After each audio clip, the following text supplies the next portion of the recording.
నల్గొండ జిల్లా చండూరు మున్సిపాలిటీలో మునుగోడు మాజీ ఎమ్మెల్యే కూసుకుంట్ల ప్రభాకర్ రెడ్డి రానున్న రోజుల్లో మునుగోడు ఎడారి కాబోతోంది. ఏదుళ్ల వద్ద నీటి పంపకాల్లో అన్యాయం జరుగుతోంది. మనకు వచ్చే 0.5 టీఎంసీలకు 436 అడుగుల వద్ద రెగ్యులేటర్ ఏర్పాటు చేయాలి. నీటి పంపకాల విషయంలో ప్రభుత్వం సమతుల్యం పాటించాలి. నీళ్లు రానప్పుడు వేల కోట్ల రూపాయలతో నిర్మించిన శివన్నగూడ లక్ష్మణాపురం ప్రాజెక్టుల పరిస్థితి అగమ్యగోచరంగా మారుతుందని పేర్కొన్నారు. మీకు ఇప్పటి వరకు కొంత సమస్య అర్థమైందని అనుకుంటా ఉన్నాను. నేను ఒకటే డిమాండ్ చేస్తా ఉన్నాను, ఈ మునుగోడు ఎడారి కాబోతా ఉన్నది. సరైన సమయంలో మనం సరైన నిర్ణయం తీసుకోకపోతే ఇక్కడ ఉన్న ప్రజాప్రతినిధులే కానీ, అధికార పార్టీ కానీ, లేకపోతే ప్రభుత్వమే కానీ ఇక ఇన్ ఫ్యూచర్లో మునుగోడుకు నీళ్లు రావు. ఇప్పటికే మునుగోడులో నీళ్లు లేక, సాగునీళ్ళు లేక మొత్తం ఒక ఎడారిగా మారబోతా ఉన్నది. అంటే అన్ని నియోజకవర్గాలు కాస్త కూస్తే సాగునీరు ఉన్నాయి, అది కాలువల ద్వారానో లేకపోతే ప్రాజెక్టుల ద్వారా. కానీ మునుగోడులో మాత్రం ఎక్కడ కూడా ప్రాజెక్టుల ద్వారా వచ్చే నీళ్ళతోటి ఈ 1 ఎకరం కూడా పారటం లేదు. అప్పుడు బీఆర్ఎస్ ప్రభుత్వం ఉన్నప్పుడు మిషన్ కాకతీయలో భాగంగా చెరువుల పునర్నిర్మాణం చేస్తే అప్పుడు కొంత ఆ చెరువులన్నీ నిండినాయి, ఇక వాటర్ లెవెల్ పెరిగింది, అందరూ సంతోషంగా కొంత వ్యవసాయం చేసుకున్నాం. ఇప్పుడు ఈ నీళ్లు కూడా రాకపోతే మళ్ళీ చెరువులను కూడా వాళ్ళు పునర్నిర్మాణం చేస్తలేరు. మళ్ళీ కంప చెట్లు ఉన్నాయి, మళ్ళీ ఎక్కడికక్కడ మళ్ళా ఆ చెరువులన్నీ తాంబాలంలాగా, గోళంలాగా ఉన్నాయి, తాంబాలంలాగా మారిపోయినాయి. దాని మీద కూడా శ్రద్ధ పెడతలేరు. ఇప్పుడు ఈ ప్రాజెక్టు ఇంతకుముందు నేను ఏదైతే చెప్పినో దాని మీద నేను డిమాండ్ చేస్తా ఉన్నాను.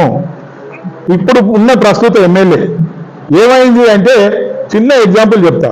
ఓ పిచ్చోడు ఉంటాడు, పిచ్చోడు ఉందని తెలిస్తే పక్కకి అంత దూరం 2 మీటర్ల దూరాన్ని మనం పక్కకి జరిగిపోతాం.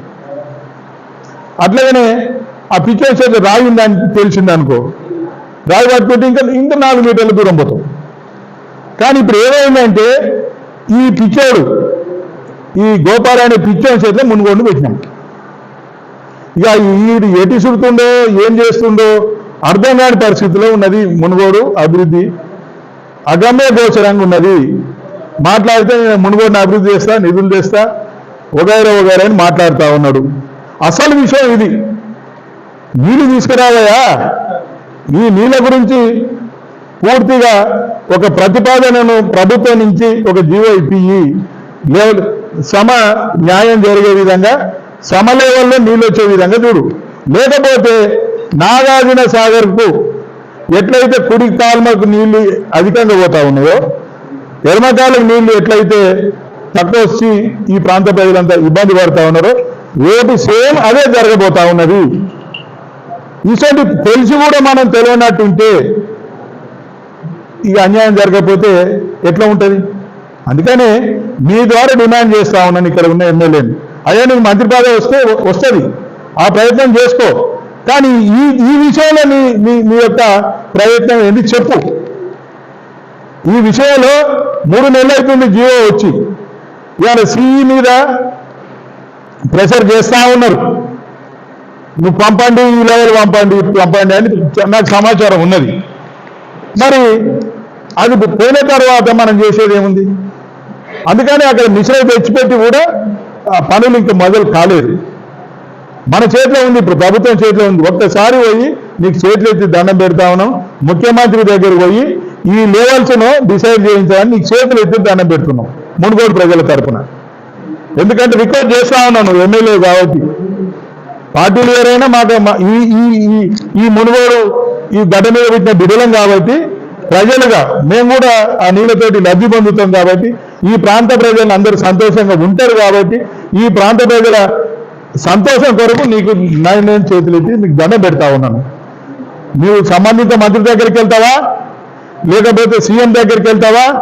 తప్పనిసరిగా 436 మీటర్ల మీద ఏదైతే మోటార్లు ఫిట్ చేయడానికి వాళ్ళు అనుమతిస్తున్నారో అదే లెవెల్లో రెగ్యులేటర్ కూడా పెట్టమని డిమాండ్ చేస్తున్నాం, రిక్వెస్ట్ చేస్తా ఉన్నాం.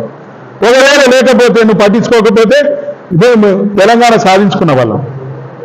తెలంగాణ వస్తుందా రాదా అనే అనుమానాల మధ్యన తెలంగాణ ఉద్యమంలో మేము పాల్గొని తెలంగాణ సాధించుకునే వాళ్ళం. ఈ నీళ్లను సాధించుకోవడంలో మేమే ఇంతకు ముందు పోయేయలేదు. తప్పనిసరిగా ప్రజలలో చైతన్యం తీసుకొస్తాం.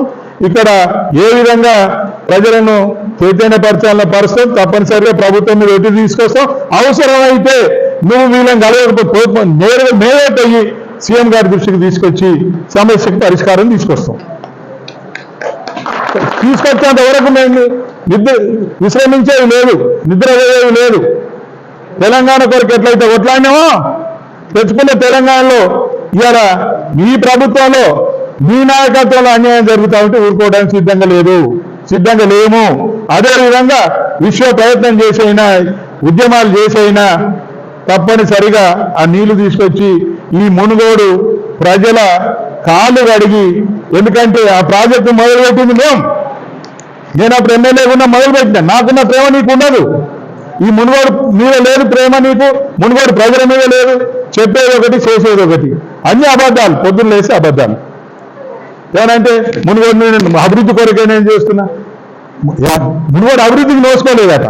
నిన్న ఎమ్మెల్యే అనుకుంటే ఎంపీగా 5 సంవత్సరాలు, ఎమ్మెల్సీగా 3 సంవత్సరాలు, 4 సంవత్సరాలు ఎమ్మెల్యేగా, మళ్ళీ ఇప్పుడు 2.5 దాదాపు 3 సంవత్సరాలు కాబోస్తా ఉంది. ఎమ్మెల్యేగా నిన్ను ఎన్నుకుంటే మునుగోడు అభివృద్ధి నోచుకోలేదంటే దానికి కారణం ఎవరు? నువ్వే కదా.